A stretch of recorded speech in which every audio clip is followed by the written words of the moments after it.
This episode of the podcast is brought to you by Bill Fick Ford and Manscaped. Bill Fick Ford is the number one Super Duty dealer in the entire country, guys. Number one. I can't think of any truck dealer who does more for the rodeo community than Bill Fick Ford. Guys, they're a family-owned and operated dealership. No bull discounts, no bull interest rates when the financing comes in. These are some of the best rates you can get. Yo, you're not in Texas? You're not in Huntsville? Well, guess what? Bill Fick Ford offers nationwide shipping for all their new Super Duties. I can tell you myself, getting a new Super Duty from them, I'm pretty excited when it comes in.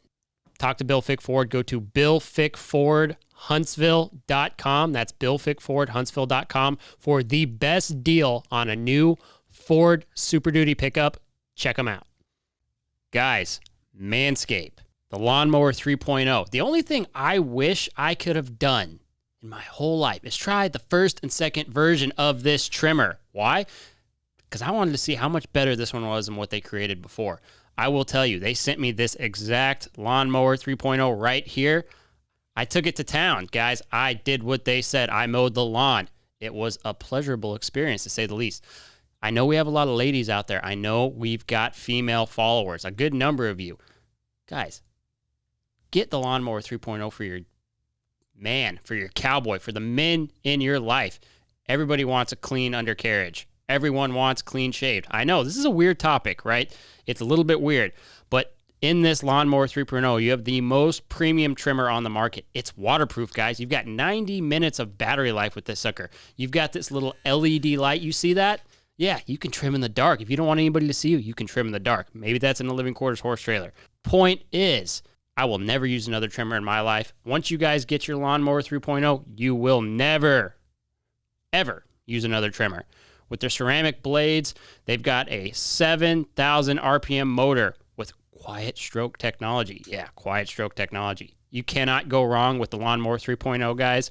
It's the newest version from Manscaped. Get yourself right. We're cowboys. We're not heathens. Manscaping is important. Take care of your manscaping, people. And guys, do I have a deal for you? You can get your very own Lawnmower 3.0 with a 20% discount plus free shipping. Yeah, 20% and free shipping. Come on, guys. You want that.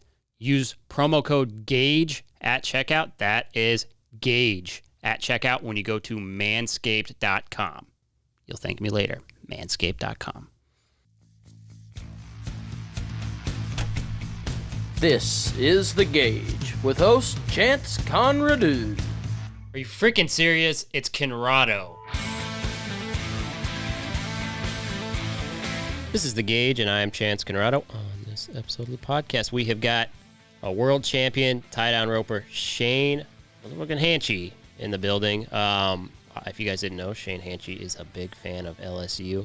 He's also like the reigning crawfish king, which I found to be pretty interesting. But Shane's a really good guy. He's a very talented roper. He's got a pretty fun little story. He's from Louisiana. There's a lot of neat things about Shane, and we talk more rodeo on this one than we normally do.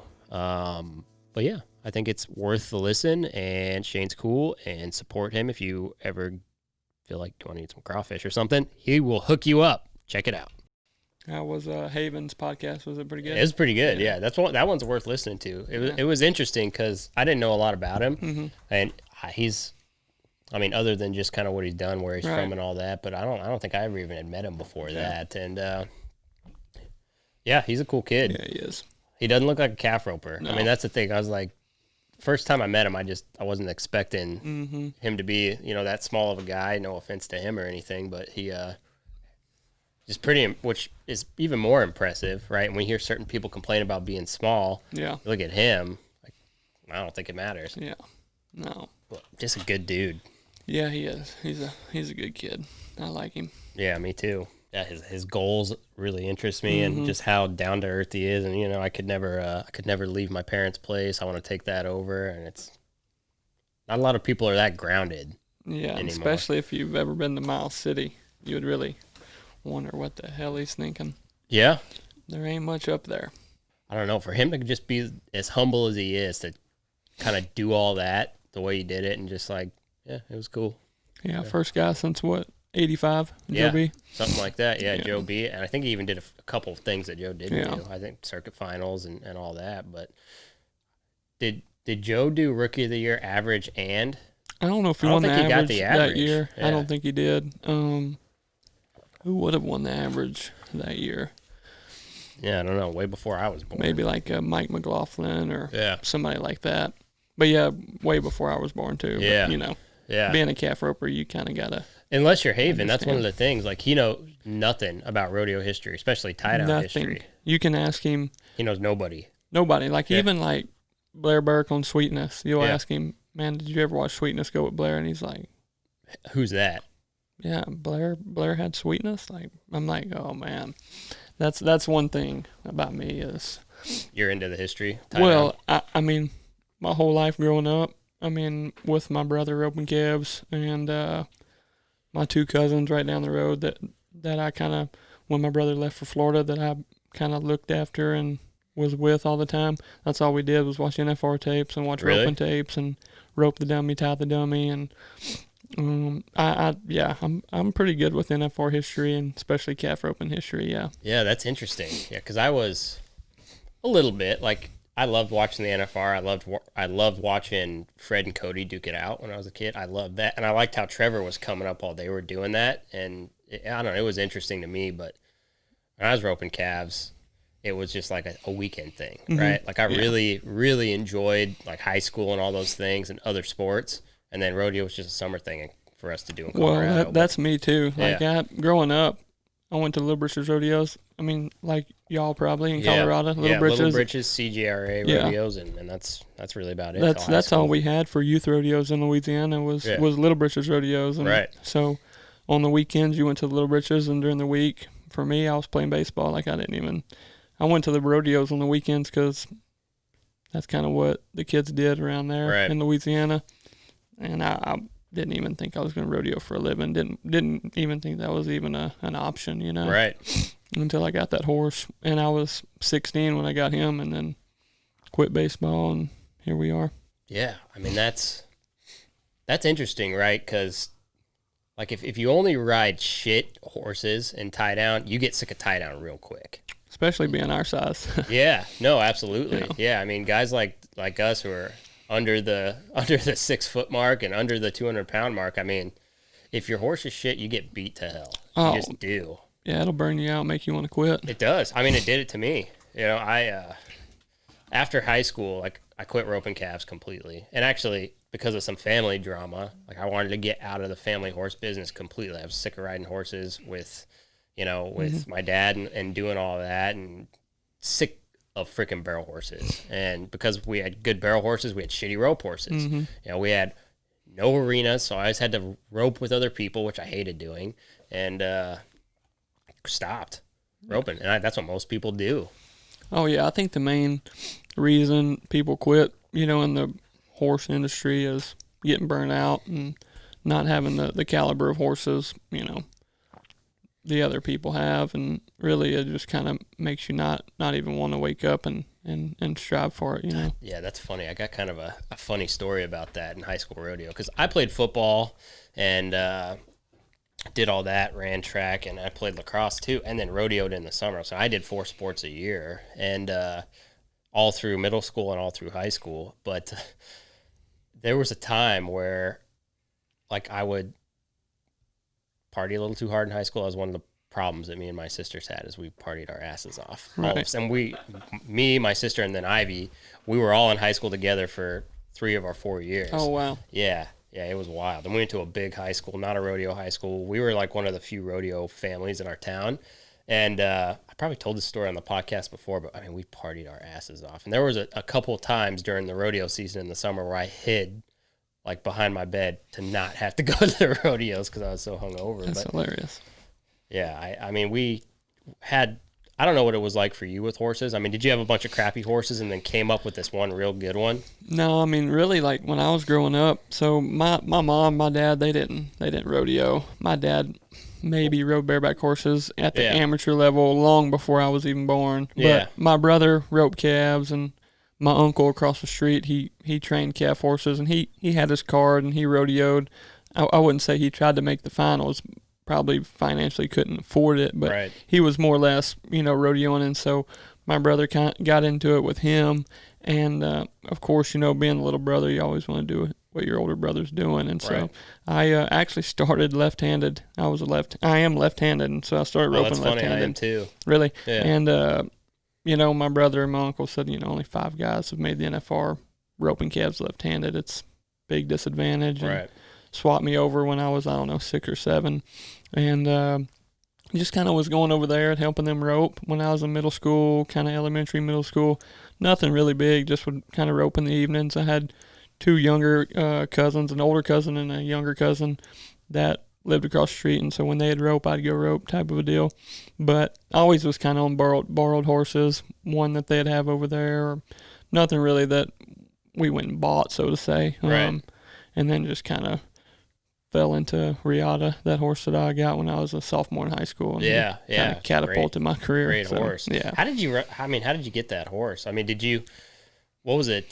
Just a happen chance thing? Man, honestly, my brother got a job for a guy in Florida, and he said, hey, he was kind of out of the horse business, out of the calf roping business for a while. Probably from what we were talking about, got burnt out. Yeah. Good chance, and then decided he kind of maybe wanted to get back into it. So he knew my uncle was training horses.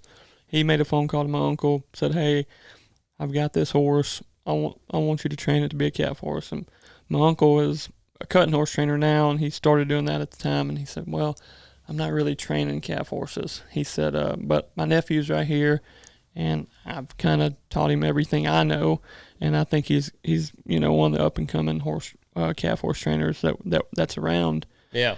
And so this guy, he said, all right, I want to see what he's like. So he drove the horse down there, or up there from Florida, South Florida, Okeechobee. So 14, 15 hours, no big deal. Drove it up there. Hung out a couple days with my brother. Said, man, do you mind if I leave this horse with you? Long story short, that was Riata. Yeah. As a 3-year-old. So my brother broke and trained him. You ask my brother today, he'll tell you that he didn't train him. He showed him. Yeah. The horse just knew what his job was going to be, and was pretty easy. He went on to win Jackson's Pro Rodeo the next year as a 4-year-old, and then won the horse show 2 days later after the rodeo. So they kind of knew that he was special, So I mean, that's probably 2004. Yeah. And I'm just maybe in 8th grade. Still don't even know what's going on over there.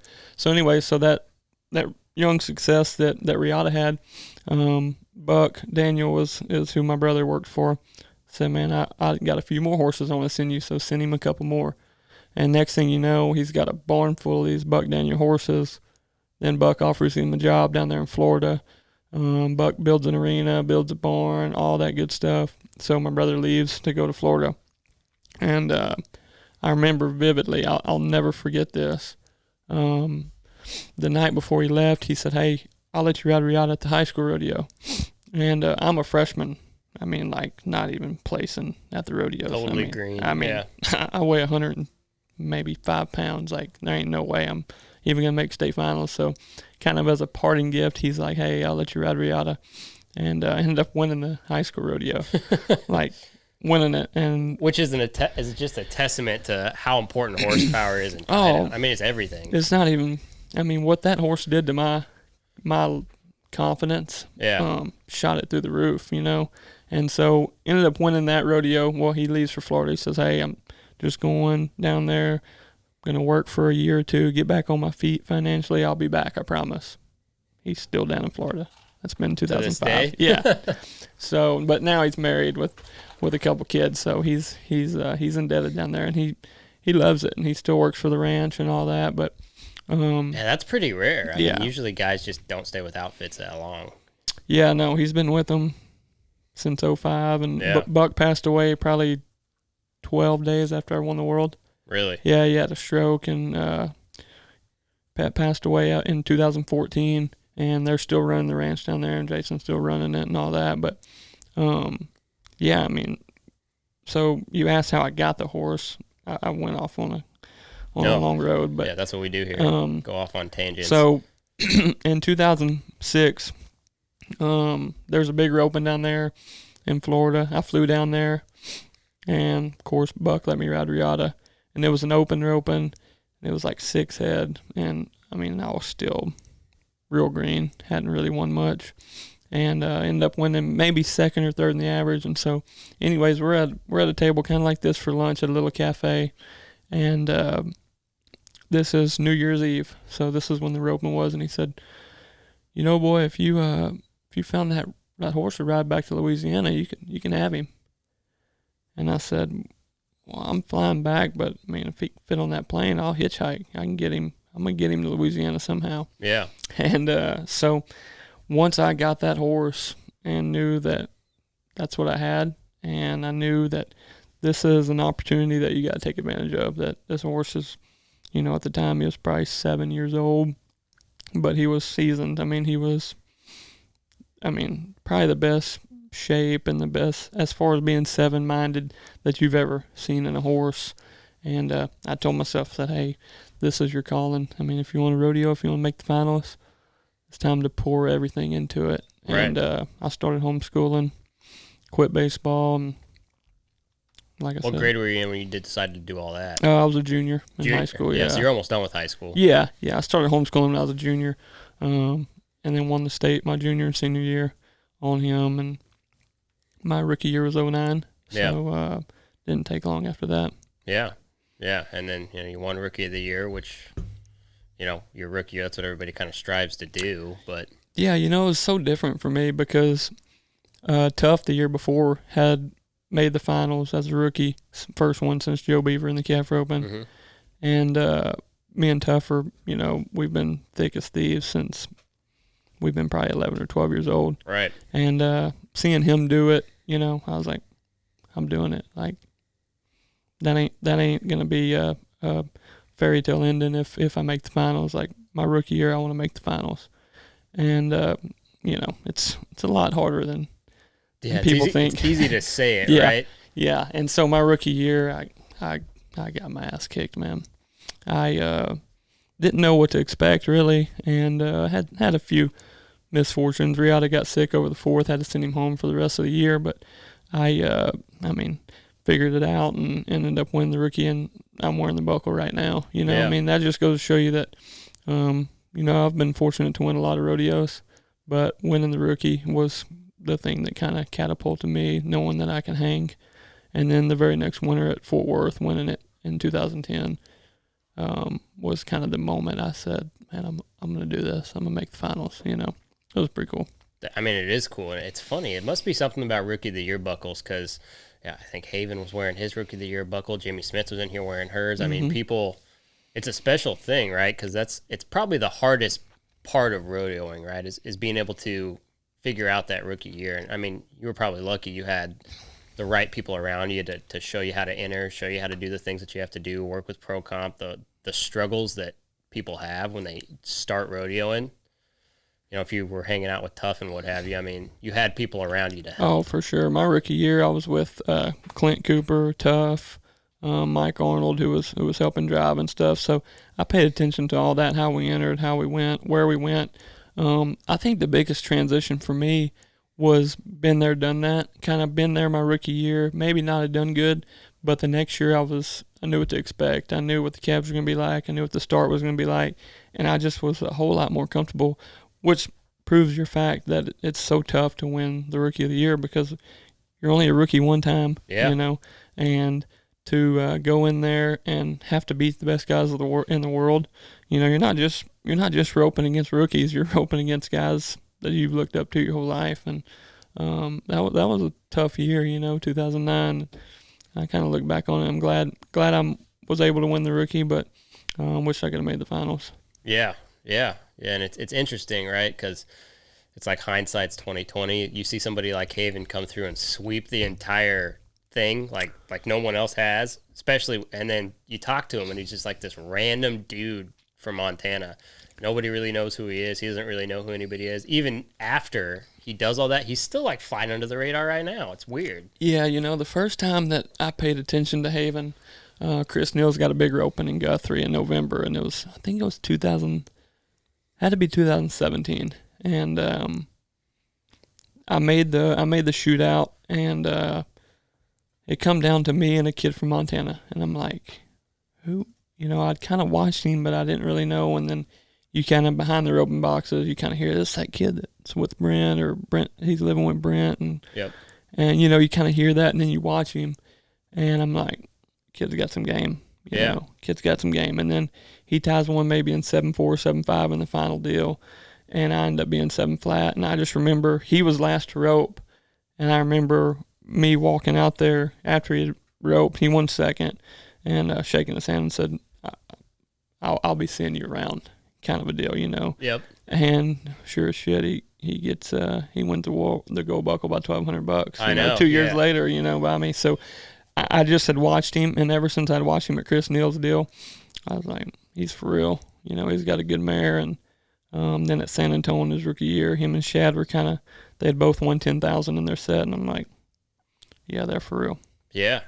Well, and his story about how he got that horse is even crazier. Yeah, on Facebook or something. Facebook, yeah, and it's just, I mean, he was lucky he had that guy Brent helping him and all that, but it's interesting because the fact that he was able to clinch the world with that average money, but having never broken into the sevens during the NFR, I mean, that's just weird. Yeah, I mean, that's doing your job every night. Not that's so tough, man, doing what he did, staying in his lane. Right. All 10 rounds, you know, because, man, I don't know how it's going to be in Arlington, but I know in Vegas, when them lights are bright, you know, and you see somebody go about 7-3, and you know you got a good calf that you can tie in 7-1 or 7-2, but knowing that at the end of the day, at the end of the week, tying that calf in 8-5 is going to be more beneficial than maybe breaking the barrier, or maybe have her get up or something for 26,000 when it could turn into 70,000 at the end of the week. It's a big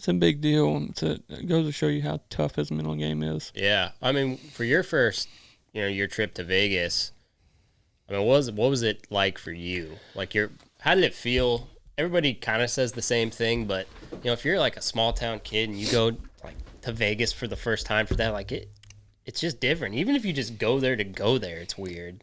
Yeah, you know, I got lucky, man. 08 and 09, Tough brought Riata and rode him at the finals in 08 and 09. And I got to rope the extras both years. And, you know, after the rodeo, the first 7 rounds, they put runs on the calves in case they got to use them. And they put the barrier up, the whole deal. I mean, so I kind of knew what I was stepping in 2010 when I made the finals. But it's a whole different deal. I mean, when the lights hit you, I mean, it ain't even near the same, but I kind of had a feel for the barrier and all that. So my deal was a little different just because literally I roped the extras 2 years before that. And I knew kind of what to expect as far as the logistics of it, you know, how everything was ran, kind of what you did after the grand entry till the calf open, all that kind of stuff, because I'm kind of a planner. I mean, I think most calf ropers are. They like to plan things out. They're numbers guys. They want to know what's going on, type of a deal. So I kind of knew the lay of the land. But when you back in there the first night, I remember we tied the calves that morning. I tied calf 30. I breakweighed calf 30 that morning, and I said if I got calf 30 that night, which was one of the best ones in that pen, I said I'm gonna win the first round. But I was so damn nervous when I backed in there. Like, I didn't even touch my slack, mess my tie up, kind of take pride in not messing my tie up. It was just a whole different atmosphere. And then I didn't really get settled in till about I think the 6th round is kind of when I finally got the start and finally had it on one decent, and then still kind of her leg hung behind me and I couldn't really get her flanked. And then I won the 7th round. And man, actually going into the 10th round that year, I had a chance to win the world. I mean, some things had to fall right. But I remember this was the year that GAC did it. Yeah. And they had the red carpet deal for the gold buckles, and they did it at the Mirage that year. Yep. And so I remember I'm in my room, and I get a call on my hotel phone, and I'm thinking, who's calling me? So I pick it up, and it's somebody with the PRCA. They said, hey, if you was to happen to win the world tonight, you and your family meet at the front of the Thomas Mack limo ride, blah, blah, blah, red carpet, gold buckle. Hang the phone up. I'm like, whoa, got a chance to win the world. And so, you know, I knew I had an outside chance, but when Trevor and Tough were in front of you. Trevor, I had to win the round and had to win second in the average, and Trevor couldn't have placed in the round. But Trevor freaking placed in the round, won the average or some shit, won the world. But no, it was pretty cool that I even got that call, my first NFR. I won a little over 80,000, so to be there for your first time doing that was pretty cool. Yeah, to go way back, you had said that your parents didn't rodeo, and I was just thinking about this while you were talking. It's like, well, what did your parents do? So my mom was a secretary at an elementary school. Yeah. And before that, she worked in the school board, special ed teacher, when I was growing up. And then my dad's worked in the refineries his whole life. In Lake Charles, we've got a lot of plant refineries down there. And so he's worked for ConocoPhillips ever since I was born. He retired and then went back. And, every morning wakes up at 5:30 and gets home at 5:30 in the afternoon. And we had to rope. We roped. We went to baseball practice.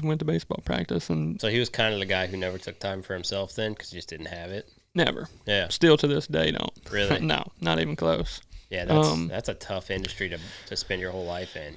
Tough, man. You go through them gates every day, and you've been doing it for 50 years, Yeah. It's crazy. His work ethic is bar none, man. Yeah. I mean, just to wake up and do the same stuff every day. Then he finally decided he was done, retired, because he had worked there for so long. I think he stayed retired for maybe 60 days. Went back at it. Got bored? Yeah. Couldn't figure out what to do with himself? Didn't know what to do. Yeah. Yeah, I didn't know what to do. That was probably like 08, maybe 09. Yeah. But, yeah, he went right back to it. Still there to this day. That's interesting. I mean, do you think, I'm sure you got a ton of respect for your dad and all that, but do you think just kind of watching your dad do that is why you wanted to go like such a total opposite path? Yeah. I mean, there's no routine in rodeo other than driving. Yeah, it's a rat race. That's all it is. And, man, yeah, I mean, knowing that he's worked so long for what he's got, I knew that I wanted to kind of branch out. And I knew that at the end of the day, I mean, that's what's crazy. In my hometown, kids, they go to school and they grow up, they want to work at the plants. I mean, the jobs are good. I mean, the money's good. Yeah, all the oil field money's good. Yeah, but I'm like, man, I just can't see myself wanting to work at the plants. Yeah. I mean, no offense, but I just wanted to do something different. Yeah, I mean, how many people are in that area, like where you grew up? Oh, 20,000 in Sulphur. Pretty good size. Yeah, it's pretty. And Lake Charles is right there, and there's a lot of people. So yeah, like kind of like you, like my high school 5A. Yeah, that's what mine was. I mean, we were all there, all about football, baseball, basketball, and not really rodeo. I mean, we had a rodeo club, but it was a club. It wasn't a sport. Yeah, did you have like the 4A kids and all that stuff, and you're like, I got to stay away from those No, kids. for sure, man. Like that's how it was for me. Like, none of us actually like mingled with like the rednecky 4A kids. I never even considered doing that stuff. Yeah, I don't want to get made fun of. Mm-hmm. That's how it was. Yeah. I hung out with the athletes. I tried to act like rodeo was a big time sport, but nothing like high school football. It's just so different for me. I didn't even tell people I rodeoed. Yeah. In fact, I don't think any of us did, other than my sister Paige. It's funny, like we were the polar opposite. The only way that people knew that we lived on a ranch is because the cops wouldn't come to Colorado's house because the driveway was so long and it's in the middle of the country. Right. So it was the perfect place to do things you're not supposed to do. Yeah. But yeah, I mean, never. And now I look back, I'm like, that was kind of stupid. I should have been more proud of the fact that I rodeoed instead of like hiding it, because now all these people that I thought would think it's stupid, I see them wearing cowboy boots and hats, and like, it's like they go from like wanting to be rave kids to now they're wearing boots doing their proposals. You see it on Instagram, like, this is really funny. Yeah. Like, I should have been more proud of my roots maybe, but it's just where we grew up. I don't know if it was like that for you. Yeah, for sure. Yeah, that's the thing about your parents. Yeah, I mean, for you to like see that, and I bet like you see a lot of people you grew up with maybe, and they're doing exactly that thing. Like they strived to have that job or whatever it is to get whatever the benefits are, and they probably look at you like you're a freaking space alien. Yeah, I don't know if you have relationships with people. Yeah, no, I really do. And so like going through that high school kind of, and then when I started homeschooling my junior year, they're like, "What are you doing?" I was like, "Man, I'm a rodeo for a living." Yeah. And I remember my baseball coach, who's now the vice principal at our high school. Yeah. I remember when I told him I was done, he said, "Man, the stupidest shit I've ever heard. Yeah. Literally, that was his words. And now he's one of my biggest fans, comes to Houston every year. He's like, man, so proud of you, you know, type of deal. And mostly everybody's like that was wondering what the heck I was doing my junior year. Now they kind of look up and see, man, he's done something. Yeah, he's done something. And being from that area, we're tight-knit, and they're all about it now. It's kind of like Do you live there now? No, I live in Carmine. Yeah. Yeah, so I live in Texas, in between Houston and Austin. Yeah. Yeah, with my fiance. And so we, which 3 hours back home. So, really? Yeah, you know, like when the storm hit, when Laura hit a couple months ago, I mean, I went down there. I turned out of probably 12 rodeos. Did your parents' place get pretty wrecked? Ooh, yeah. So we had a big one come in 05, Rita, right after Katrina. And everybody was talking about Katrina because of New Orleans and all that. But Rita come in 05, man. And I mean, I thought I would never see anything like that. Yeah. I was 15 years old. And this one, Laura, was leaps and bounds worse. Really? Yeah, leaps and bounds. It doesn't seem like it gets a ton of coverage right now. It got zero coverage. And that's what I mean. Like, even on my Twitter, I started up a GoFundMe deal just because. I mean, for the area or for your folks? For the area. Yeah. My folks. I mean, my mom and dad's house was good. Like, they're living in it. The covered arena that I was telling you about that my uncle had that I roped in my whole life was gone. I mean, pretty much folded that thing like a lawn chair. Right. And my LSU flag was still hanging in the middle of the arena, and then I had some quotes on the tack room door, kind of like right there. Yeah. And they were still standing. Really? Pretty cool. That is kind of cool. It's kind of symbolic, right? Yeah, really, really cool. Yeah. Kind of hit home, you know, when you go over there and there ain't nothing there but that little tack room door, you know. But yeah, so it was. But man, the places were just wrecked. You couldn't even imagine, man. And still, right? Like, my sister sent me a snap. She was driving through there, and she was driving her pickup through like 3 foot of water. It's still just everywhere. So Delta come through. I mean, a 13-mile to the west of exactly where Laura came through, and Delta brought all the rain. Like, Laura come through so fast. 170 mile an hour winds. Everything. Oh yeah, but the rain, like it come through so fast, you didn't really get much rain. Right. But Delta was a Category 2 by the time it hit, and then it just slowed down and kind of hung over them, and they got 6 to 8 inches of water, and so all that debris that was set on the side of the road from Laura was now floating down roads because it was flooded from Delta. So it was a It's interesting, right? Because like if you talk about Hurricane Katrina in New Orleans, it's like people still say that New Orleans never recovered from it. Is that how it's going to be with this hurricane? Like, it's going to take decades for the area to kind of recover economically? Yeah, I told somebody the other day, I think 2 years probably until you see a little bit of normalcy back. Yeah. I remember for Rita, I mean, like Walmart was closing at 2 in the afternoon, no fast food restaurants being open just because people drawing on unemployment and not having to go back to work, FEMA money and all this stuff. So, I mean, it's really like similar to this COVID thing. Yeah, a lot, man. Yeah. And so a lot of people don't realize that what really goes on after the storm rolls through and hits. Once you get the cleanup done and all that, it looks a little better. But, man, for a while, it'll be bad. Yeah. So they basically come in and in these areas, and people lose their jobs for however long. They get the government checks, and then what they do, it's just like... They don't go back. It's like if you have anything to do with any type of fabrication or anything like that, it's like I do a lot with my other business. And what you're finding is there's huge labor shortages right now. Like in the manufacturing and stuff, in the mills, nobody wants to come back to work. So they have huge labor shortages. And I imagine it's got to be the same thing for virtually every job down there. Yeah. I mean, just people not wanting to come back to work because they're getting paid sitting around. Yeah. So what was that thing that they gave? So they gave the stimulus checks, but for people who were on like furlough and unemployment, they gave them like an extra $660. Are they still getting that right now, Ty? Is that still? I believe that it is expiring soon. But people are still getting it. Yeah, so people are going to have to go back to work. Well, it's people that are that are still unemployed, still can't get jobs. Right. Because there's still people struggling to get jobs. Yeah, I don't even know what the job market looks like right now, but I know there's a ton of them. A lot. I want to say that nearly 1 million people filed for unemployment last month again. Really? Yeah. You just got to wonder, like, do they have to? Is it that their specific industries not quite opened up? Is it the big companies are still failing? I don't know. It's because the airlines, I know that they've furloughed some people lately.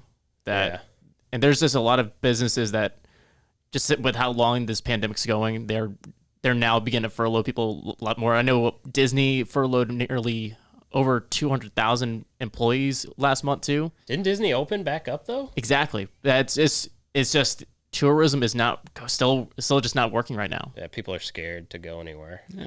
It's interesting. But then that kind of circles back into rodeo. I mean, Denver canceled that soon, and then Fort Worth, like the Fort Worth thing kind of shocked me. Did that shock you? Because how are they going to have the NFR, the PBR finals, the WCRA stuff, all these things that are going on, the junior NFR, and then Fort Worth cancels? It doesn't make sense. Yeah, something's fishy about that. Isn't it? I mean, just me and you talking.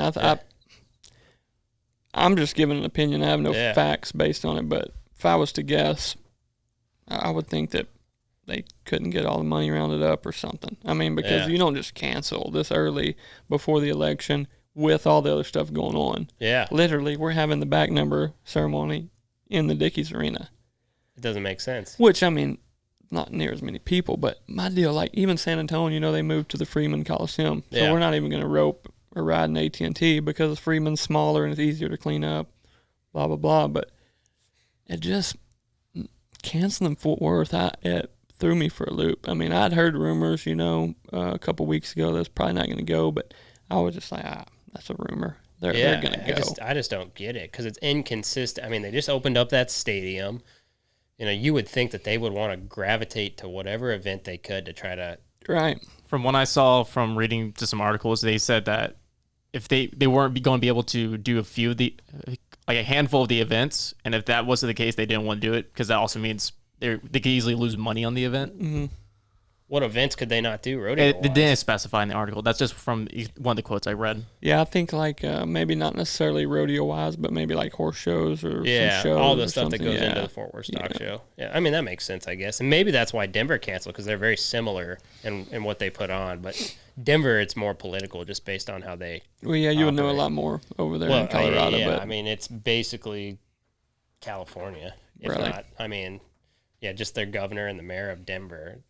They probably wouldn't want rodeo at all. Yeah. Just based on what I know about that, which is limited. But right. I don't know. I just wonder who's going to follow suit. Like, is Houston going to cancel again?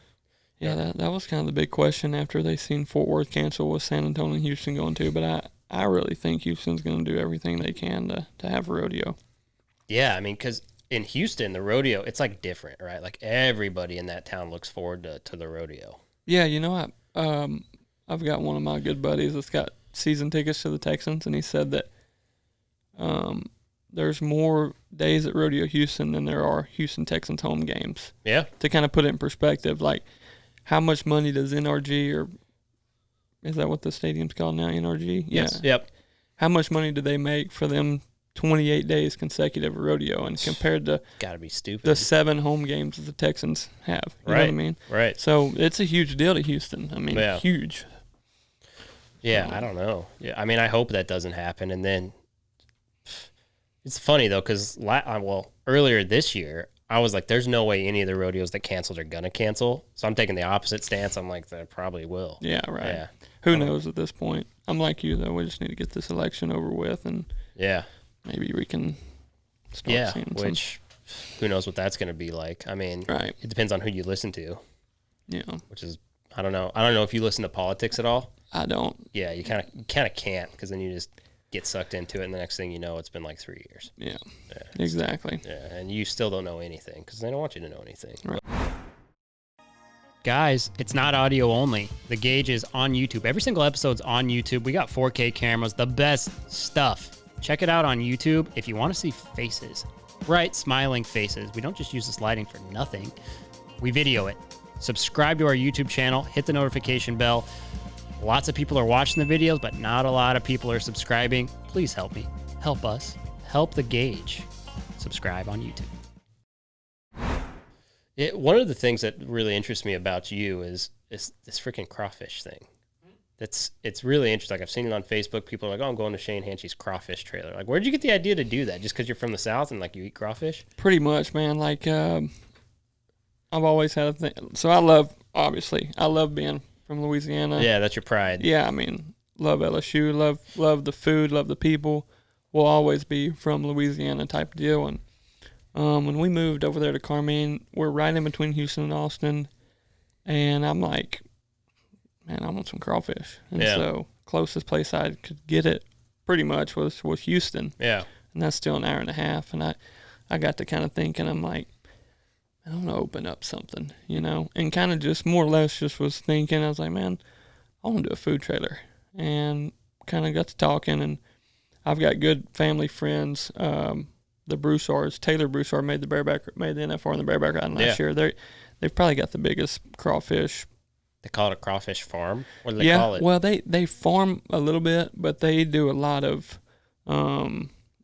like they've got farmers come into there and they'll price it and they'll buy it from the farmers. So how do they do that? Like, how do you farm crawfish? So they flood rice fields is what they do. And they bait them and they flood them. So they come in naturally? Yeah, really? Pretty much. Yeah, there's a few people that plant them, or what they call them, Yeah, whatever. Breeding crawfish. Right, weird. and so really, like, they'll farm their rice, and then when the farming for the rice is done, they'll flood their fields, and then they'll farm their crawfish, and so they'll go in there every day and fish for them. How do they do that? They just put those traps out? Yeah, they put traps out and bait them. Yeah, and so they'll go on them little boats that's pretty much got the motor on to go through the mud, and pick them up, and so they'll actually sack them in the boat there, just as they're picking them up, sack them, and they're 30 to 35 pound sacks, and then so they'll bring them to the Broussards, and they'll pull in there, and there's a guy right there with a clipboard and a pen, and he's grading them. He's telling more or less. This is kind of what I've gathered when I was over there. Is they kind of tell them, I'll give you $1.20 for them, a pound, and I'll roll on. And then how do you grade a crawfish? Size, I'm pretty Really? sure. Yeah. Just size? Mm-hmm. Yeah, so the bigger the better kind of thing? Yeah, the bigger the better. Yeah, especially on the time of year. Like, typically January to July is kind of crawfish season. But That's a pretty good season. Yeah, but so for me, man, we can talk about this for 2 hours. So for me, Dude, I'm interested. I know nothing about it. So for me, being in that trailer, I can't purge them or wash them. They got to come already washed, So I've got to wait till probably beginning of March, and they get strong enough. Them crawfish get big enough to where, okay, the farmers can catch them, they can sack them, then the Broussards can go in there and clean them, and then they resack them, and then they got to get to me, and then what do they do to clean them, right? Because I know you can't just go to the river and get a bunch of crawfish and eat them. They taste like shit. Yeah, so right? They just put them in clean water? No, they got such a big operation over there at Acadia Crawfish that they're on conveyor belts, and they go through 3 or 4 different processes of getting clean. And a lot of people put, like, when you're at the house and you want to purge them, you put them in a water trough and you dump your sacks in there and you throw some salt and you rinse them out and kind of do that about 3 or 4 times, and that'll get the mud and stuff off of them because they are mud bugs. They live in the mud. Right. And so to clean them, it'll give you a lot better taste, So for me to be able to sell them, I got to have them washed already in my trailer. So I've got to be able to just put them from the sack into my pots. I have no time to wash them or no room to wash them. And so I've got to wait for them to be strong enough to handle the travel and getting washed and all that before I can put them in there and cook them. So I generally wait till March or April till they get big enough for me to be able to handle them. And so after that, I'm, well into June, and then I kind of pull the reins back and because you can't really get them after, when it gets so hot, they go down the ground. You can't get them no more. Really? Yeah. So, so you basically sell from June to what? I start March, and then I try to end around Father's Day. So, but with that being said, like we talked earlier, for me trying to rodeo for a living and run that food trailer, it gets pretty hectic. So I bet. And I bet you that the food trailer thing took off more than you probably thought it would. Oh right? man, and especially last year. This will be our 3rd year coming up. Really? Yeah, and so the first year we just did it right there, kind of our town of Giddings, and we thought we did good, man. We were pretty pumped. We stayed busy. We'd sell probably, I don't know, on good days, 6 to 8, maybe 10 sacks a day. Which 30 pounds so in a sack. So on a great day, 300 pounds. Of crawfish, and that's still pretty good from a food trailer standpoint. Yeah. Well, this year, dude, we were selling. Our bad days were 20 sacks a day. I mean, we were killing it, man. Right. And then Is it just you, and who else is doing it with you? so me and Taylor, and then Yeah. I've got a couple guys back there in the back that's kind of helping me. I got Drake Richard. He's from Lafayette. He lives close to me now. He kind of helps run it for us, and we're rolling, man. We got a pot that I can put 4 sacks in at one time and ball the crawfish. So this year, what I was gonna say, this past year, we were doing good at gettings, but I wanted to change, And I thought, man, all my buddies live in Stephenville, so we went and set up at one of our friends' boutique right there on the loop, and for 3 weekends. And when I tell you, we were slammed all day. There's every like day. nowhere to eat in Stephenville. You got like a couple places you Right. can go that's good. And you can go. There's one other place that's got crawfish, but it's kind of out in the country, kind of. But when people figured out that it was my food trailer, and They want to support you. right, it was, man. We were so busy, Chance. I mean, we thought there was a chance we could be pretty busy. Yeah. But it was nothing like we expected. Like we were. That's pretty cool. So, I mean, are you thinking about doing more trailers then? Man, I want to, Yeah. but my fiance's like, absolutely not. Really? Well, it's just getting the people to run it. We can't be at more than one trailer. And for me, I wanted to do a restaurant. Yeah, brick and mortar it. Right, but at the end of the day, I mean, I pay a little bit of rent to say, hey, can I come park my trailer at your place? Oh, yeah. Give me a couple $100 or whatever. I'm not paying taxes on any land. I'm not paying taxes on any building. You know what I mean? And it'd be way too expensive. So the trailer deal is what we're rolling with. Yeah, it's a good idea. I mean, as far as just saving money. I Yeah. mean, Yeah, you lease a restaurant space, though. I mean, yeah. the problem is once you get all the people in there, I guess, and on the overhead, and then the margin's so slim, especially if you're only serving one thing. Right. Which, I mean, we've got a bunch of other stuff. Oh, really? Yeah, I mean, we've got, we bowl shrimp. Yeah. We do a crawfish etouffee over Yeah. rice. We do a chicken and sausage gumbo. Sometimes we do fried shrimp. The fried shrimp's really popular, but Yeah. it's a pain. I'm making me hungry. Yeah. Yeah, there's not a lot of good. I mean, there are some good Cajun places around, but yeah, when you get the feeling for like mud bugs, that's what you call them, right? Mud bugs. Yeah, That's what some places call yeah. them. We just call them crawfish. Yeah. But yeah, I mean, honestly, the crawfish is our main thing. I Yeah. mean, if we wouldn't have crawfish, we would, like you said, our margins would be slim. Yeah. So when you quit roping, you're not gonna like try to create a crawfish empire. I would love to. I really would. I mean, Yeah. because I think like people love crawfish. Like Hell yeah, everybody does. If you come to Sulphur, you have these little boiling goes on every corner. Oh, yeah. And they're busy and they stay plenty packed. There ain't nothing like that. So what we designed it for, we named it Beau's Bowling Go. Beau was Taylor's barrel horse that she made the finals on, set the arena record that passed away a few years ago. So I was like, well, we'll name Beau's Bowling Go, and so we got the trailer. And so how we set it up is we boil the crawfish, and if you come up here and you drive up and say, man, I got to head home, but I want, 10 pounds of crawfish, 6 corn, 6 potatoes. So I go and bag you up, exactly what you said, and I put it in a liner bag, and then I put it in a brown bag inside, that liner bag goes inside the brown bag. Right. Roll it up, and it stays hot, man. Like, you can drive an hour and a half. Right. And that thing's, when you open it up when you get home, it's going to be hot. Oh yeah, yeah. We've done it before. We've got it to go before. But Yeah. So, I mean, that's kind of, like, forget roping, dude. You could be the crawfish king. oh, yeah. I mean, I'd love to, like, just go to Colorado, go to Washington State, go to all, because I've got so many contacts now Well, from you've got the rodeo. connections. You could set up at all these rodeos. Right. You don't I mean, even that's- need rodeo. yeah. You got crawfish. Yeah, I mean, I do love it too, man, because for me, like in the spring when we really get going and we're really rolling, I don't like rodeo in the spring. I want to have a good enough winter to where I don't have to rodeo in the spring, because the California run in April, man, I like the rodeos. it's just hard for me to be out there Yeah. for 6 weeks for 4 rodeos. Right. And if you don't do good at the beginning of the week, you're twiddling your thumbs for Yeah. the next 6 days, until Clovis rolls around or until Red Bluff rolls around. So, and for 4 rodeos, I can go to 4 rodeos in a day in July. Yeah. You know what I mean? No, absolutely. Just Yeah, watch, the 4th you know? run. Yeah, exactly. You could be the Exactly. you time it right. Yeah, you 8 or 9 rodeos. And so just in that it's little just period. it's just not logistically, it's just not for me. Yeah. And when I do get out there, I'm not wanting to be there. So I'm not going to do good because I don't want to be there. Right. And so I'm just like, Do you like going to the Northwest? I love the Northwest. Yeah, everybody does, right? Yeah, I love the Northwest. I wonder if Pendleton will cancel. They better not. That's my favorite rodeo in the whole Everybody's world. favorite rodeo. Yeah. That's such a great place. The The whole way it is there.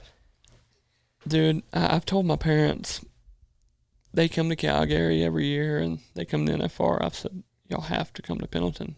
I mean, because what I compare it to, it's like Mardi Gras. Yeah. It's like going to Mardi Gras. They shut the city down from Wednesday through Saturday. You've got street dances. You've got everything. And they got a rodeo during the day. And the rodeo it takes a while. I mean, it's a long perf, but Yeah. it's by far the best rodeo atmosphere you can be at. I mean, how many times do you see calf ropers down there on the grass sitting down watching the bull riding or the bronc riding, just because everybody kind of gets to go down there and watch. So Yeah, and Timmy's never watched the bull riding. I mean, Some you guys of are, them. well, usually, especially if you're rodeoing hard, though, I mean, you're Oh, pulling right, out. right, You're right. gone. No, yeah. But- But like for me, like at the NFR, like I'm behind the bucket. You like to shoots. watch the bull riding? Oh, I love the bull riding. Do you? Yeah, like my family rode bulls. Really? So my cousins, yeah. And so, I mean, I was that guy when, we'd get on the trampoline and we'd have the PBRs and they'd draw bulls and draw riders and we were riding on their backs. Do you watch the PBRs? Yeah, I try to. Really? But I mean, like I'm a bull riding fan. Yeah. Like if you ask, like I love being back there. Like I Do wish you? the bull riding was before the calf roping because I Right. get so pumped up helping and watching them guys, But Yeah, it's an interesting group of bull riders this year. just in general, or at the NFR, or, Well, no, I mean this year. yeah, Yeah, it's like Kai Hamilton sitting second right behind Sage, Mhm. really close. Like that's going to be cool. 'Cause and I don't know he's much impressive. about that kid. you Really? know? No, I mean I haven't. Other than he's from Australia. Yeah, I've seen that, but I mean, yeah, I don't. Dustin Bouquet from Louisiana. He's Yeah. one of my good buddies. He's probably as cool as he gets, man. Talking Yeah, to him, but yeah. um, Yeah, Colton Fritzland's from Colorado. He's up there, and he's a cool kid. he's from the made it. Oh, nice. Yeah, he's from the same area that like my grandparents live. So Oh, yeah, sweet. they know his family really well. But I like that kid a lot. I like Kai too. He's just interesting. Yeah, the way when you think about like when you want to get an opinion on somebody, you see what the people that see him work say about him. Mhm. And when somebody says, "I don't see anybody who works harder," it's kind of a special kid. Right. Yeah. That's pretty cool, It is. especially nowadays. I mean, it is. Yeah. That's kind of how nowadays with the social media deal. Yeah. Like, it seems like you hear that more than you did 10 years ago. I mean, social media is like the best tool for rodeo, I think, especially people who use it. I was about to say, if you use it correctly, it's the only way to promote yourself and Yeah. promote your brand. Yeah, because not too long ago, like Cowboys didn't really have brands. Like there wasn't really a thing, in the 90s. Oh, for sure. Like Yeah. I'd say Joe B and Ty Murray kind of were the first Yeah. couple that put patches on shirts. Cody and Ohl, Cody when he Ohl. came up, Yeah. Cody Ohl was like getting deals that nobody else was getting in rodeo. Yeah, right. And then that Army deal that Fred and Trevor and Dan Mortensen and all them had, that had to be a pretty sweet gig. Yeah, I mean, those are the guys who kind of opened it up for everybody. And now it's like, I don't even know what to compare patches to. It's really strange. Like the whole evolution of patches on people's shirt for rodeo, it's really interesting because it was like a very quick transition to just people are covered with lettering. Yeah, I'm probably not the right guy to ask about patches. Really, you don't like them? I do, but I just don't like. For me, that's probably one of the most frequently asked questions I get on social media. How do I get sponsors? Yeah. I mean, Yeah, dude, because kids think like the patches are what make you legit. right. Like, I'm not going to say I wasn't one of those guys neither. Because when I was in high school, I had 2 patches on my shirt. I thought, Yeah. cool, but when you step back and look at it, I just tell them kids, just win, man. They'll come to you. And I just, the patches thing, I wish kids would not just. I'm probably. No, it makes sense because I've talked about this with other people in the past, right? Because it's almost like kids would get obsessed with Jordans, right? Like specific Jordans. And if you didn't have Jordans, you'd get made fun of, right? Like if you don't have patches when you're in high school rodeo, and now it's like you kind of get made fun of for not having patches. I wish, and I love to see the kids that don't have patches on, and watch them, because 9 times out of 10, they're probably a little more gritty. Yeah, you know what I mean. I just wish kids would not worry about how many patches they got on their shirt, right, and what they're getting from that company, and put their head down and try to be the best, because at the end of the day, your companies that value you, they're going to see your work ethic, your determination, your results, because at the end of the day, rodeo is what have you done for me lately, Oh, man. Yeah, and what's your name again if you leave? You know what I mean? It's a brutal sport. I was about to say, it's kind of sad, when you think about it in them terms, No, I mean, it's true. But, I mean, think about in every event, there's 15 people. You may have, depending on the event, like obviously bareback, or it's going to be like 11 out of the 15 are the same guys forever. But tie down, barrels, team roping, stuff like that, you see so many different people. Like I could not name all 15 tie down ropers from 3 years ago.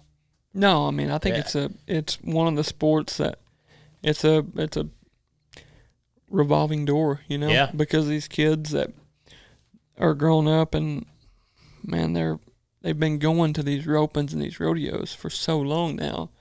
When they get to that level, like Haven and Ty, they're just automatically going to win because they've won their whole life. Yeah. So it's no like learning how to win. You don't got to do that anymore. If right. you've won so much at that younger level.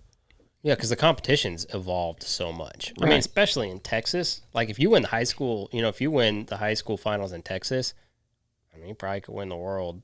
Oh, there's a good chance. Yeah, I mean, if you're that guy, and there's kind of a history of people winning, Texas or the national finals or the nationals for high school rodeo, and then they transition over pretty well. Yeah, it don't take them long.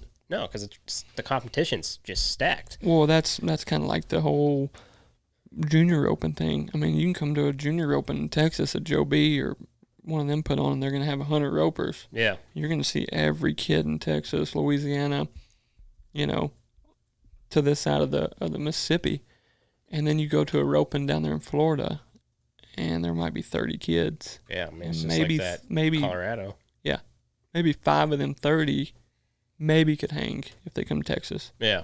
Now you see a lot of people making the drive from Florida to Texas for these ropings for experience and getting it figured out. Yeah. The culture of tie downs changed so much, which is kind of sad because it almost feels like the sport's de-evolving a little bit, or like it's losing something. I was talking to Marty about that deal that the PRC was trying to get everybody to use, that device deal. Yeah. You see stuff like that, and you can tell that they're pandering to to a political element, and then you see how fast they're bringing breakaway in. I mean, it's kind of scary for a tie down roper or a fan of tie down. Like, is it going to be the next steer roping?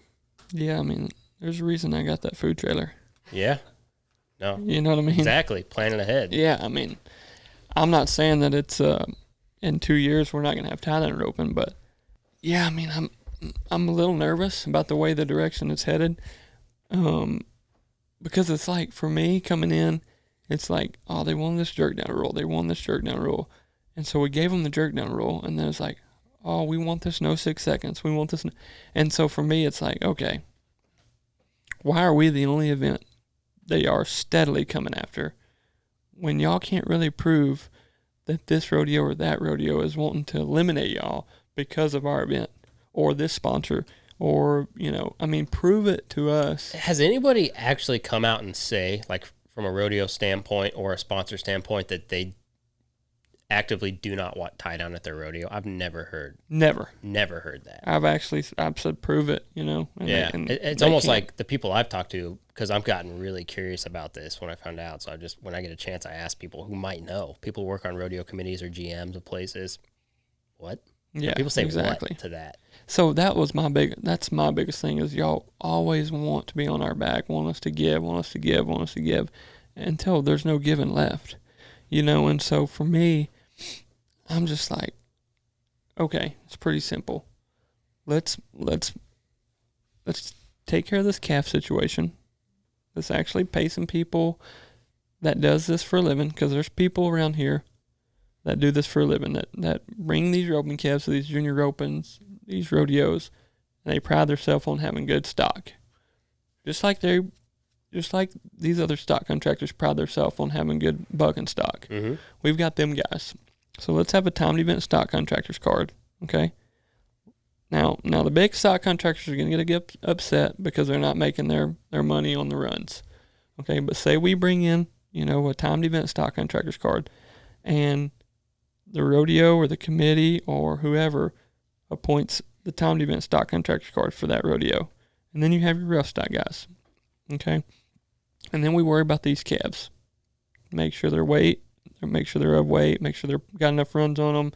That way when we show it on the Cowboy channel, yeah, you might not have never heard of this kid, but he's been on them junior ropings, them junior rodeos. It's his permit year, and he just tied 178 against Marty Yates, who just tied 174. That's how, instead of watching a rodeo at Woodward, Oklahoma, the first one back that I remember on the Cowboy channel from the pandemic, and you see guys getting the whistle. Yeah. NFR guys. I mean, I was 18 and I didn't break the barrier. I mean, who wants to watch that? Yep. So let's enforce our own sport. Let's enforce our own little rules. Let's get some guys with the calf contracts that care about calf roping, that want to see calf roping do good. And let's focus on that instead of worrying about this device or, this committee man being upset because his calves are a little below the weight limit, but 7.4 was the last hole. You know what I mean? Like, let's. Well, and from a bigger picture, right? It's like the idea is if you can soften the event or soften the sport, you might be able to get more people to come to it who maybe wouldn't. But I don't think that's true. Like, I don't think you're going to be able to get certain people off the street who have this moral issue with, like, no matter what they're going to have. If they have a problem with bull riding, dude, it's no different. I mean, you remember Rodeo New York when they did that deal, and the things that they said about it and all that, it was just that. And the only reason I say Rodeo New York when that happened is because that's a demographic of people that is, no matter what, if it was just barrel racing, there's going to be a problem. They'll find a problem. The horse doesn't want to do that, right? Right. I think that the best thing that we did or we could have done was this Cowboy channel with Patrick, because I think the bottom of my heart, I don't think rodeo is a mainstream sport. Yeah, it's true. I don't think it is. I don't think it's ever going to go on ESPN primetime, especially ESPN. Yeah. Or Fox primetime. Well, and even when it was on CBS Sports, it was interesting because I got to talk to Anthony Lucia about this for quite a while because he worked for CBS Sports, and it's just like no matter what, it was just going to be a time slot, no matter what. Yeah, and so now that Patrick kind of realized that, and I say Patrick realized that, we're prime time now, but we're on our own channel. Yeah. So I think we still have an opportunity to get new fans, but at the end of the day, rodeo fans, they've been rodeo fans for generations. Yeah. They're going to go to the Cowboy channel now, and they're going to watch that. They're going to get the Cowboy channel plus app, and they're going to watch these other slacks, these other rodeos, because they're rodeo fans. I just feel like driving, like you said, people are not going to like what we do.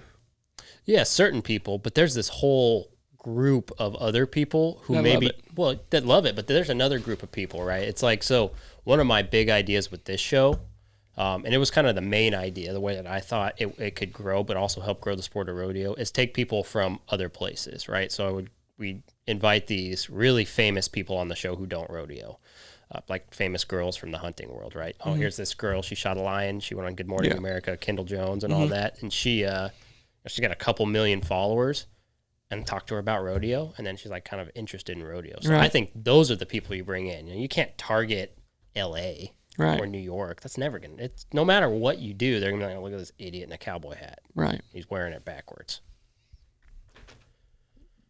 For me, like last year when Alex Bregman came to the NFR. Yeah. I mean, you've got a World Series MVP. You've got a All-Star Game MVP. You've got signed a $100 million deal with the Astros. And me and Alex were close. Yeah. And no coverage of that. No. And I'm like, and I tried to get him a couple passes to come down and kind of check it out before. Right.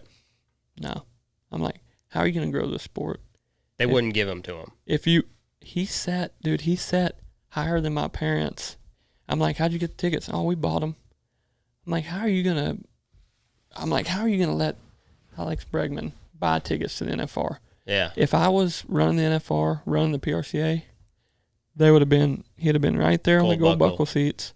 He'd have got introduced during whatever event. Yeah, put him on the screen. Now look, I know Alex don't like the publicity, but for rodeo, that would have helped us.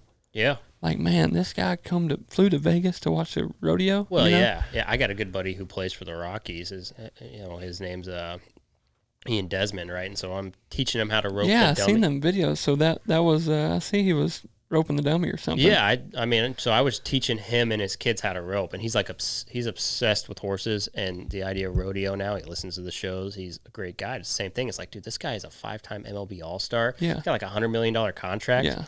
Yeah. He's one of the best hitters in the MLB. Granted, he took the year off.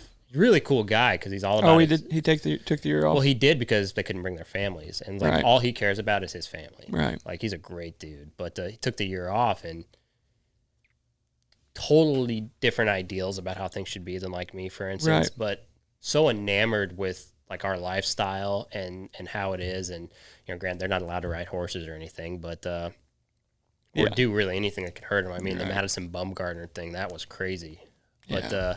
and it was awesome. Like that was a great thing for the sport. Granted, he couldn't talk about it with anybody. Right. We wanted him to come on the show. He couldn't. It was Mhm. against his contract. But you invite those guys. You put them on the big screen. You bring them on the Cowboy Channel. Get them to talk. I mean, whatever. That's how the sport grows. Yeah. That's how you grow the sport. And we all kind of know that. But it's just like, why do they not know that? It's Or kinda- why do they ignore it? And the Yellowstone thing with that rig and rally, that was pretty cool. The Steiners helped with all that. Yeah. But to me, that's the only way is you get these high profile people excited about rodeo. that already love the sport, Yeah. that you're not talking into loving the sport, that just once they get introduced to it, they see how much, we put into it and how we try to perfect our craft. So that for me, and that was our biggest hit off with Alex was he come to my world, watched me at the NFR. I tell people, if I would have met him at a baseball game or got to go down, he'd have been like, man, good to meet him. Good luck, Yep. But he came into my world and seen, I'd won the round the night before. So before the calf room started, they put a clip of me winning the round the night before, and he's like all about it, And so we've been tight ever since. But once they get that connection that, man, these guys are just like us. They just only get paid when they win. Yeah. Like that's what really puts that light bulb off for them. Like, man, these guys are legit, Well, yeah, and it's you got to be cut from the same cloth, right? The only benefit you have in rodeo is that you can buy a card and you can enter, right? You don't have to go through the same path. But how many freaking tie-down ropers or team ropers, 10 times as many as tie-down ropers, buy their card every year and you never see them? Exactly. It's the difference because that membership's so important to sustaining the PRCA. Yeah. But you take the guys in the top 15, they're the equivalent to an MLB All-Star, or a Pro Bowler. I mean, you're gonna be a totally different looking guy, and it's gonna be a different thing. But I mean, that road to get to Vegas is no less hard. It's probably harder than to get to the Super Bowl, right? Because you don't have any of the pampering, right? Which sucks. I think rodeo, if it had more money, right? If it had more to it, it could be that. Oh, easily. Mm-hmm. But you have to convince a lot of people about that, and you see people like Patrick Gotch and the guy who owns Lazy E, and you see these people who are willing to help do it. You just need more of them and more conversations like this to get people excited and motivate kids. I don't know. I think there's a good chance that we get to see in the next few years. Granted, the tie down thing it's a different conversation, but just rodeo as a whole. we see it advance more than it ever has. Yeah, I think so. So it's pretty exciting. But, yeah, I don't know. I mean, the PBR has done such a good job of creating stars, like J.B. Mooney. I mean, creating stars, Jess Lockwood, Jose, like these guys, they've made stars out of them. I'd like to see Rodeo do that too. Yeah, I think there's definitely a platform and a way to go about it. And I think, I really keep hitting on this, but I think the Cowboy Channel is a step in the right direction, Yeah. You watch a lot of Sports Center? Man, I love Van Pelt. Yeah. I love Van Pelt. If I can catch Van Pelt, I'll watch that Sports Center. But ESPN's kind of lost me, you know, just with the whole politics thing. Yeah. The NBA lost me. I didn't watch one NBA game, and I'm Basketball fan. well, just a sports fan. Yeah. I love everything about sports, and I love, like we've been talking, I love to compare, and I love to see what this guy is going to do in this situation, because when I come back third high call and need to be 7, what am I going to do? You know what I mean? Right. And so I just correlate it a lot to my own runs, my own competition. And so I just watch and kind of pay attention how guys react and how guys go about their way, you know? Right. And so I've followed, LSU's recruiting class since I've been little, Right. And so that's why I tell people are like, how do you love LSU so much? And I say, well, for me, watching the kids in high school, because if you go back and look, LSU recruits mostly in-state kids. Yeah. And that's what they pride themselves on, is being in-state recruits. And because when you're a kid, if you've got an ounce of a chance, you want to go play college football at LSU. That's all we got. I mean, Right. McNeese, but at the end of the day, you want to go to LSU. Right. And you watch these kids. For me now, I used to watch them because they were about my age, but now I'm 31. So you watch these kids, they're junior, senior year of high school. They get all the, the 4 or 5 stars. They go to the Under Armour All-American game. They produce. Then Saban's recruiting them. Then they're committed to Alabama. Then Edo gets him. He flips. He goes to LSU. He's got a career there. Then he gets drafted in the first round. And then so now I'm watching the Bengals because of Joe Burrow. I never thought I'd watch the Bengals a day in my life. But I'm following the Bengals every Sunday. And it's just different, man. Yeah. Like, for me. Right. I mean, and so that's why my love for sports is so big, is because I love following them guys, following them kids, and seeing how they turn into studs, man. And that is why I like the Cowboy Channel so much, especially this year, because you could just, like, I don't think I've ever thought about the Cave Creek Rodeo in my life. Never been, yeah. Yeah, watching it, though. And then, for like you said, for me, like when I'm watching the Cowboy Channel, that's how I stayed updated on my standings. We got a bottom line, like ESPN now.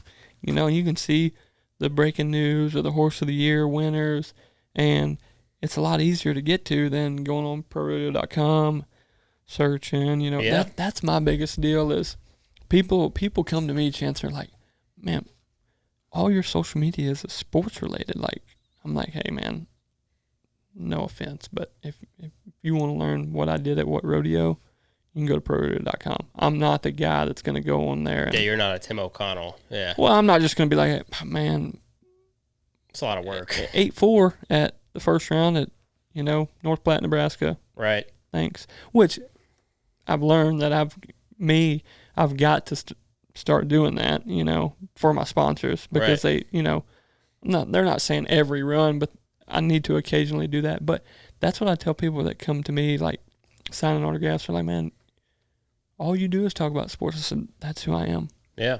I'm not going to go on the social media and pretend I'm somebody that I'm not. Right. Like, me and you, we can sit here and I would love to talk baseball, basketball, football all day. I do not care about me telling you how many times I made the NFR consecutively. I don't care. Yeah, you know what I mean? Yeah. Like, put the work in. People, if you want to see what I did, how I did, go to the results, and a lot of people follow that, Oh, they do. Some people like that. I'm Some not that people guy, do, right? But I'd rather you like me, because we can sit here and talk, and I can tell you that that I love the Astros even for what they did, you know? Right. And you can tell me how awesome Ian Desmond is. And Yeah. I remember Ian when maybe he was with Texas, the Rangers. Maybe He was for with the a while. Rangers for a little bit. I remember him when he was playing with them. And so with them being division rivals with the Astros, I watched him a lot. So if he's listening to the show. Oh, he's probably listening. Yeah. He's just a good dude, though. And at the end of the day, right, like for me, you could listen to every single one of these shows with, I don't know, probably like 20 world champions have been on this show. Tons of other, like, really famous people have been on the show. At the end of the day, it's like, I don't care what bit you use. I'll probably disagree with you anyway. I don't care what saddle you like. I don't care what you feed your horse. You know, If you have a man bun, you don't care? Well, I do care about that. Oh, okay. I'm not a supporter of the man buns. Wait a second. Anyway, Ty, I really don't like the man bun. Luckily, you usually wear a baseball cap and hides it, but I don't know. If you're an MLB All-Star, you could have a man bun, but if you're just a All right, I'm getting a haircut producer. after this. You can stop. Are you shaving it? Well, I Do don't a know, mohawk. he was supposed to go at 5, and he had to call and push it back. So Yeah. Yeah, I could see he's antsy. He's like, he's wanting he's to go. holding a little sheet that says wrap up. And he's just over there doing this. He's like, all right, I don't want to hear these guys talk anymore because I got more important things to do than my freaking job. Mm-hmm. It Unbelievable. is Saturday, though, It is. in the fall, college football. But we didn't do any podcasts this week. So, Oh, really? yeah, 'cause so we you did- worked one day this week? Because we did 6 last week. Yeah, I know, but still, you worked one day this week? I've been editing on this week. Yeah, and now I've you're been whining. I've been doing work. And Because now I've been you're editing. whining. Yeah, no, that's true. You actually do. He's like the Ian Desmond of editing videos and Yeah, producing podcasts. Like yeah, he's it's really like good. he's pretty legit, yeah. No, he is pretty legit. Like I would put you up against Joe Rogan's guy. Really? See, I'm a podcast guy, though. Like, I listen to Joe quite a bit. Yeah, I love listening. I've been listening to Joe Rogan since he started when I was like in high school. Yeah. We have a better set than Joe Rogan. I don't know about that. Joe Rogan Well, got you know, $100 million. Did you He's see that moving new to set, Texas, huh? He's in Austin. Oh, he is in Austin? Yeah. Did you see that new set though? No, I don't like that one as much as That's the what old I'm saying. one. It looks like shit. Yeah. You know, if they ever like did this thing where they toured around like the best podcast sets, we'd definitely be on that. Oh, for sure. This is legit. I mean, You should have seen what we started with. really? Yeah, it was like puke carpet, purple. No, this is pretty cool. But like I listen. There's about 4 guys I listen to Yeah. daily. You know, Ryan Russillo. I don't know if you've listened to him much. He's a sports guy. Really? He started the radio show with SVP. It was Right. SVP and Russillo for a while. Then he branched off and he's got his own podcast now. It's under Bill Simmons, the Ringer stuff. Oh, yeah. So, but I listened to Russillo. I listened to Joe Rogan. Michael Lombardi, he used to be up there in the front office with the Patriots. He's got a podcast that he kind of gets in behind the scenes and kind of gives updates on the NFL week and stuff. I listen to that every day, and then just a few. You know, I'm a podcast guy though. Like Dude, how much easier has podcasts like in general make going down the road? I was about to So say, much better. I don't even listen to music. No, I don't either. I really don't. Like when I'm driving, I listen to podcasts. I mean, all night, all day, figure it out and get caught up. Even when I'm just doing stuff around the house, like when I'm doing just daily chores. I mean, I got it in my front pocket. The podcasts are playing. You know. You listen to most of the Joe Rogans? Yeah. Oh yeah. Dude, how much smarter do you feel like throughout the year from hearing all these different guys? Especially this year. You know, because he's brought in Great these. episodes. These scientists, these amoeba experts. I mean, just. Dude, I feel so much smarter. So what gets me is Joe's damn smart himself to be able to sit there.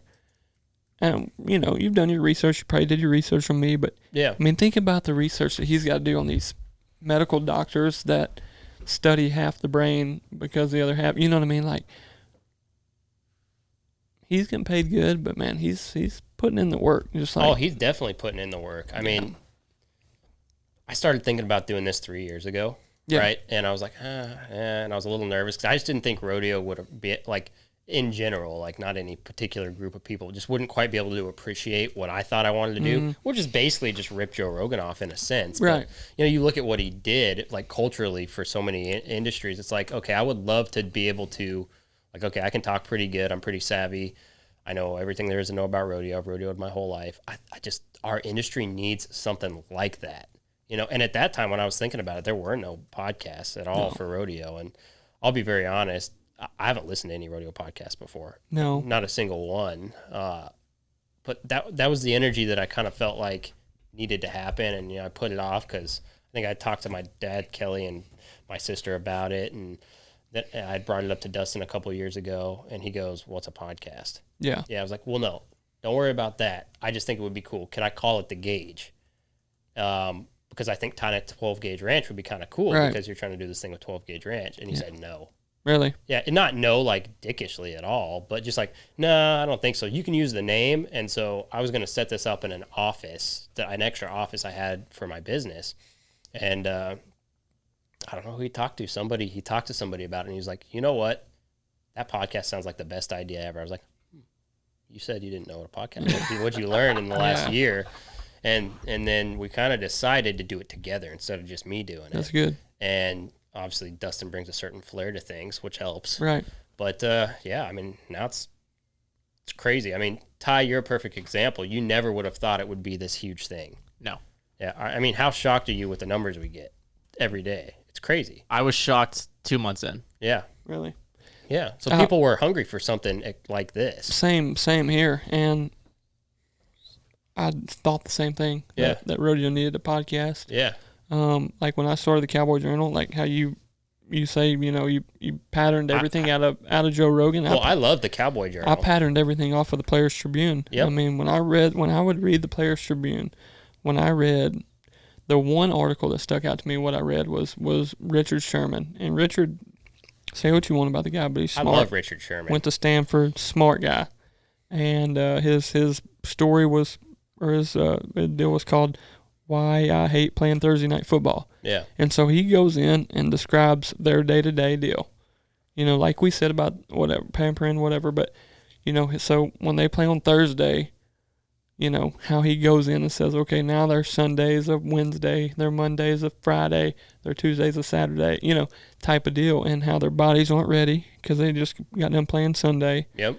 And they're still sore. And by the time Thursday comes, they don't want to be out there and they're doing it anyway.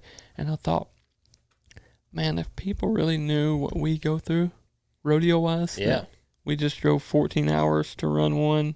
Well, think about Calgary to Casper, back to Calgary, like something like that. Right. I mean, Killer. how many times we've done that, and then just the all-night drives, and people, us rodeo people, we're like, how far you got? 11 hours. And we talk like 11 hours ain't nothing, and then you tell that to somebody that don't rodeo, and they're like, 11 hours? You drove 11 hours one day? I'm like, no, we drove 11 hours after the perf that night to get to the slack the next morning. Yeah, like exactly. we had 12 to get there, and we made it, Yep. know? So I wanted people to realize what the rodeo world goes through. So I did it, through the Cowboy Journal. Kind of like how you're doing it through the Gauge, which nowadays it's hard to get people to read. Yeah, right? you don't get people to read. This is where it's at as far as. But the Cowboy Journal was, I really enjoyed it when you were doing it because it was well written, which is the one thing you would think is that it wouldn't be well written because, you wouldn't think Cowboys could write, but it was. Right. When I say I patterned myself after the Players Tribune, so I got a high-profile writer from Virginia. I still talk to him to this day, and he was ghostwriting for these guys and for us. And what was so good, the reason he was so good was you could read that story by J.W. Harris, and when you'd read it, you'd be like, damn, this is J.W. talking to me. Or Joey Saunier, or, we can go on and on, Caleb Schmidt. Yep. You could just tell, because he could tell when he's writing the story on the phone with them, he could tell how they talk, what they're, all that, and he could put it onto the story, and that's what made it so valuable. Right. Was reading that story, you would think that you're listening to that particular person the story's about. And that's what hit home for so many people. Yeah, it did dude, for me. Every rodeo I went to, Chance, they'd come up and say, man, we love what you're doing at the Cowboy Journal. Not, hey, man, good run. Glad you're winning this one, whatever. Yeah, because it's more important, not to ever, for sure, ever lessen like anybody's work that they put in the rodeo, but like it's not tangible for anybody but you, right? Yeah, and so, we won the Journalism of the Year award last year for the PRCA, and when I got that call, I was like, I got the call in October, and I was practicing, or maybe it was November, and I thought, why the hell is Procom calling me? Yeah. Like, anytime you answer that, it's usually, hey, you got fined here, or they got fined there, so I'm like, oh, hello. Like, hey, like, yep. They're like, there's any way you can be at the awards banquet, November 30th. I'm like, my horse didn't win Horse of the Year. Well, what for? Yeah, what for? Cowboy Journal won Journalism of the Year award. I'm like, wow.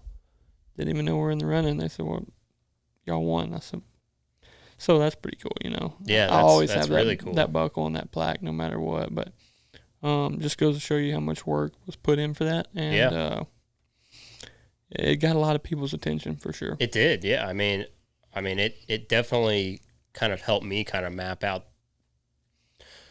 Granted, maybe not so much because it was really, really pointed and there was a lot of direction with those things, but just the idea of like the kind of people to have on and the organization behind it. If you listen to all of these, a lot of it is just like what we've been doing for however long this has been going on, just talking, right? It's like we did talk a little rodeo, but we don't really talk a lot of rodeo on this show. It's just more, it starts out a little slow because people are like, oh, I don't know if I should talk to this guy. And then by the time you get done, like, oh, we just had a great conversation and people are going to appreciate it. Yeah, I mean, the rodeo deal for me, you get what you put in, I mean, look in the mirror. If you ain't who you wanted to be, put in more work. Yeah. Get better. That's how this world turns. Yeah, I mean, it's very correlation equals causation with rodeo, right? It really is. I mean, the exact amount that you put in is what you get in return. Just like any sport. The harder you work at it, the better it gets and the easier it gets. It's just life in general, There's factors in tie down, like a horse is a big piece of it, or in team roping, your partner's a big piece of it. Barrel racing, a horse is a big piece of it. But I mean, there's just people that you look at and that they're just all hard work, right? I mean, Haven's one of those people. Yeah. You're one of those people. I mean, I hope people think that I work hard because, I mean, there's not a day that goes by that I don't think about winning another gold buckle. I mean, it's cliche, but one's never enough. I mean, right. Especially when you got so close last year. Keeps you up at night, yeah. Yeah. I mean, who would have thought? I mean, yeah, it's got to be a weird position for you, though, right? You don't really know how many different scenarios have played out, different scenarios, how I could have, should have won the world, whatever you want to call it. But at the end of the day, everybody comes up to me, especially right after, because they're like, man, you only lost about $1,180. Thank you for reminding me. Right, but they're like, if you wouldn't have tied Adam Gray, or if Adam Gray would have been 1/10 longer, if you'd have been 1/10 faster, Ty Harris's calf wouldn't have got up. And I just stop them. I stop them and I say, hey, did you watch the 7th round? Did you watch the 8th round? Did you watch the 9th round? 7th round, not so much. 8th and 9th round, I had calves that I could have won more than $1,180 on. Right. So guess whose fault that is? It's mine. Yeah. And Haven won it, and forever, I mean, pump for him. I tip my hat to him. I mean, he's gonna go a long ways in this industry. But people coming to me say, man, if this would have happened or that would have happened, how about not two looping your second one and going out of the average completely, which at the end of the day, I'm so glad that if I was going to miss one, it was going to be my second one. That way I could let my hair down and try to win as much as I could in the rounds. And I did that, winning 100 and whatever. Yeah, because your whole game changes. Right. And so me, like, my whole, identity as a roper is I feel like I can go fast if I have to, but I'm more of an average roper. I tell myself that. Well, I've told myself that for 10 years, and last year at the NFR, I told myself, you're not an average roper this year. As far as going for the average money. No, yeah. Not being an average roper, but so going out in the second round. Consistent roper. Yeah, so going out in the second round, I knew I had to let my hair down and go fast. And I was able to do that, and kind of what I haven't told anybody why I'm kind of bummed about not going back to the Thomas and Mack this year is because I finally got back in a groove out there to where I was getting the barrier and I was starting time fast and kind of got my groove back because there was a couple years after I won the world that I felt like a fish out of water. Right. Just pressing too much, not riding the right horse, not riding correctly, more or less putting a lot of pressure on myself because of what I did in 2013. And so I finally kind of got in that groove last year and was tying them fast and was kind of back in that element. And now we're at a different venue, which I'm so thankful we're having it. Yeah. I'm good with it. I mean, I'm a creature of habit and I've been there for 10 years in a row. It's going to be a little different this year, but it's Yeah. going to be different for everybody. Yeah, it is. I mean, no one's going to have no one's got an advantage. Nobody. You know, it'll be interesting with the way they're doing it with the points. I mean, Shad's going to have to do a lot wrong, but crazier things have happened. Yeah. I mean, I'm not going to count myself out. Right. I mean, I might as well not even go if I'm already counting myself out of a gold buckle, but they're talking about having the barrier a little longer than the Thomas and Mack, and the setup's going to be a little different than the Thomas and Mack, so it's going to come down to horsepower. And, Did you look at the arena setup? Yeah, I did. What do you think the Cavs are going to do? You think they're going to go left hard? Well, there ain't going to be much left to go, Yeah. but what scares me is, so normally when there's a lot of right, they take advantage of the lot of right. Yeah. Especially by the second or third time you run them calves through there. I think there's going to be a lot. I think it's going to be a lot different in the calf roping this year, Yeah. especially if they have the barrier at 3 under, to where it's normally 4 at the Thomas Mack. Normally you just ambush them, you nod and kick, you Yep. know. And then this year, rumor is it's going to be 3 under, and you're going to have to sit there and see a little bit of something, Yep. and then go catch them. Yeah. and- So a lot of guys the first couple nights going to run them to the fence probably. Well, the arena's 340 wide by 240 long. Yeah. So it's just going to be, it's going to be a kind of a weird deal with the first. And then I Yeah. think as the middle of the week plays on, you'll see us guys start tying them fast. And Yep. I don't think we're not going to break no world records or nothing. No, yeah. But, like you said, it's going to be anybody's game out there. I think it is. Yeah. God, we've been going like 2 hours, Ty. This always happens. We get into just good conversations. That's the thing with podcasts. You could just go forever. Yeah, It- what it time feels is it? 5:10. Yeah. Yeah, I said if I was going by 5:30, I'm all good. So. Yeah, it's perfect time. But I do appreciate you stopping by. Oh, yeah. On your way up there. Appreciate it. I've been needing to stop in. I've been wanting to come up here for a while. Just could never figure it out. But Yeah, no, that's the hard part with the rodeo industry. Yeah. But Fort Worth's probably the easiest place to be But able yeah, to for swing me, into. I mean, I come right through here to go to Oklahoma, and Yeah. so it's all good, man. I appreciate the Oh, time. you bet. Yeah, glad you get to come on and excited for the NFR. It's going to be a fun time. Yeah, it'll be cool, especially being around here. Yeah. Kind of anxious to see the crowd. And rumor is they're going to let a little bit more fans come That's in. what they hopefully. said because Yeah, they sold out right like there. a freaking rock concert so fast. So, I mean, it My- would be awesome for them to My load that biggest sucker thing up. is I hope they don't try to make it Vegas. Yeah. Right? I mean, do your own deal. It's too spread out. Right. I just my only concern is them trying to make it like Vegas, and this ain't Vegas. Yeah. I mean, they're probably going to try to make it like it's Las Vegas events. Yeah. What else do they know? Right. It'll have its own charm, though, I bet. I mean, it's a one-time deal. There's people are saying, oh, it might be Texas. Yeah, I don't think. I mean, Vegas has been too good Yeah. for it to. I mean, I know the contract will be up in 2025, so Yeah. maybe this will be a little bit of a bargaining tool. PRC is going to make more money off of it, but Vegas is just this finely oiled machine that's been going forever. It's Right.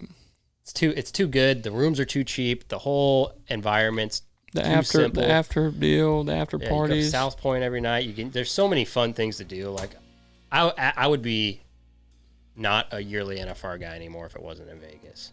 Same. I wouldn't go.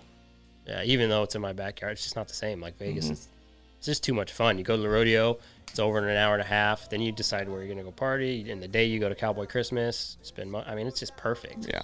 So, we'll see what happens.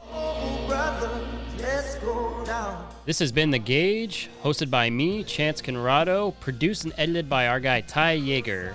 Shout out to the executive producers Dustin Pointer and Cody Denton. Marketing and content by Cassie Emerson. Our theme song is by Shay Ashshire and the Night Howlers. Make sure to rate and review this podcast as well as follow The Gauge on Twitter, Instagram, and Facebook. And make sure to subscribe to The Gauge wherever you get your podcasts. We'll see you guys next time.